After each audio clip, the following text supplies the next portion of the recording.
قبر کے اندر جو انسان کا عذاب ہے تو وہ بھی عالم برزخ کا عذاب ہے۔ میرے رسول کریم صلی اللہ تعالی علیہ وسلم نے نا کچھ چیزوں سے پناہ مانگی ہے۔ خود حضور نے، رسول کریم علیہ الصلوۃ والسلام نے پناہ مانگی۔ حضور فرمانے لگے اے اللہ مجھے کنجوسی سے، بخیلی سے پناہ عطا فرما۔ اور حضور نے باقاعدہ پناہ مانگی ہے کہ اے اللہ مجھے ارذل العمر ہونے سے پناہ میں رکھ، جب عمر اتنی زیادہ ہو جائے کہ وجود کے حصے کام کرنا چھوڑ جائے، اس سے پناہ مانگی۔ اور خود میرے نبی پاک علیہ السلام نے قبر کے عذاب سے پناہ مانگی۔ یہ تعلیم امت کے لیے کہ تم بھی پناہ مانگو عذاب قبر سے۔ قبر کا عذاب برحق ہے۔ قبر کے لیے تیاری کر کے رکھنا، اپنی قبر کو یاد رکھنا، مر جانے کو یاد رکھنا۔ حضرت سعد بن معاذ رضی اللہ تعالیٰ عنہ کا جب جنازہ تھا تو صحابہ کرام فرماتے ہیں حضور نے نماز جنازہ کی امامت فرمائی تو قبر کے تیار ہونے میں کچھ دیر تھی، تو رسول کریم صلی اللہ علیہ وسلم زمین پر بیٹھ گئے اور ایک لکڑی سے حضور زمین کوریدنے لگے۔ ہم وہ انتظار تھے کہ اللہ کے رسول صلی اللہ علیہ وسلم سر مبارک اٹھائیں، ہمیں کو نصیحت کریں۔ فرماتے حضور نے سر اقدس اٹھایا تو حضور کی آنکھوں میں آنسو تھے، اور رو کے حضور فرمانے لگے، رو کے کہ اس قبر کے عذاب سے رب کی پناہ مانگو اور اس کے لیے تیاری کر لو، یہ بڑا سخت دن ہے۔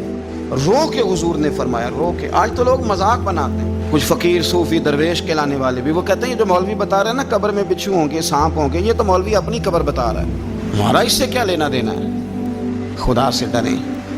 وہ چیزیں جو احادیث مبارکہ میں آ گئیں، جس سے نبی پاک نے ہمیں ڈرایا، ہمیں سمجھایا، آپ اس تنبیہ کو، اس نصیحت کو آپ اس رنگ میں لیں گے کہ مذاق بنایا جائے گا دین کا، بجائے اس کے کہ اس سے ڈرا جائے۔ حضرت سیدنا براء بن عازب رضی اللہ تعالیٰ عنہ ارشاد فرماتے ہیں کہ میں نے نبی پاک صلی اللہ تعالیٰ علیہ وآلہ وسلم سے خود اس بات کو سنا ہے۔ خود رسول کریم صلی اللہ علیہ وسلم نے فرمایا۔ حضرت زید بن ثابت رضی اللہ تعالیٰ عنہ بھی اس بات کے راوی ہیں، فرماتے ہم جا رہے تھے تو 5-6 قبریں تھیں، تو حضور نے فرمایا کن کی قبریں؟ ہم نے عرض کیا رسول اللہ صلی اللہ علیہ وسلم یہ کافروں کی قبریں، یہ صحیح مسلم میں حدیث موجود ہے، کفار کی قبریں۔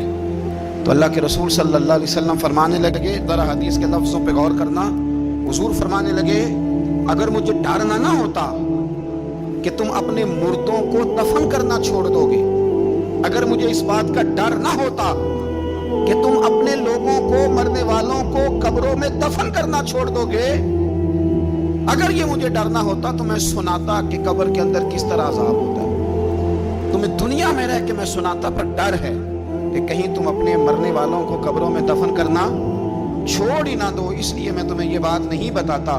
اور میرے رسول کریم صلی اللہ تعالیٰ علیہ وآلہ وسلم نے پھر ارشاد فرمایا، اپنے غلاموں کی طرف نظر فرمائی، یہ بات کہہ کے کہ اگر مجھے ڈر نہ ہوتا کہ تم دفن کرنا چھوڑ دو گے تو تمہیں میں سنا دیتا کہ قبر میں کیا عذاب ہوتا ہے۔ پھر حضور نے صحابہ سے فرمایا چلو بھائی دوزخ کے عذاب سے اللہ کی پناہ مانگو۔ تو سب کہنے لگے ہم دوزخ کے عذاب سے اللہ کی، صحابہ نے کہا ہم دوزخ کے عذاب سے اللہ کی پناہ مانگتے ہیں۔ پھر نبی پاک صلی اللہ تعالیٰ علیہ وسلم نے ارشاد فرمایا تم سب کہو کہ ہم قبر کے عذاب سے اللہ کی پناہ مانگتے ہیں۔ تو صحابہ نے کہا ہم قبر کے عذاب سے اللہ کی پناہ مانگتے ہیں۔ پھر میرے رسول پاک علیہ الصلوۃ والسلام نے فرمایا تم کہو، سارے یہ کہو کہ ہم ظاہری اور باطنی فتنوں سے اللہ کی پناہ مانگتے ہیں۔ تو صحابہ نے کہا کہ ہم ظاہری اور باطنی فتنوں سے اللہ کی پناہ مانگتے ہیں۔ پھر میرے محبوب علیہ السلام نے فرمایا تم کہو کہ ہم دجال کے فتنے سے اللہ کی پناہ مانگتے ہیں۔ تو صحابہ کرام نے کہا کہ اے اللہ ہم دجال کے فتنے سے تیری پناہ مانگتے، تیری پناہ میں آتے۔ نبی پاک علیہ السلام نے یہ الفاظ کہہ کے، یہ بات بتلا کے ہمیں سمجھا دیا، ہمیں قائل فرمایا محبوب نے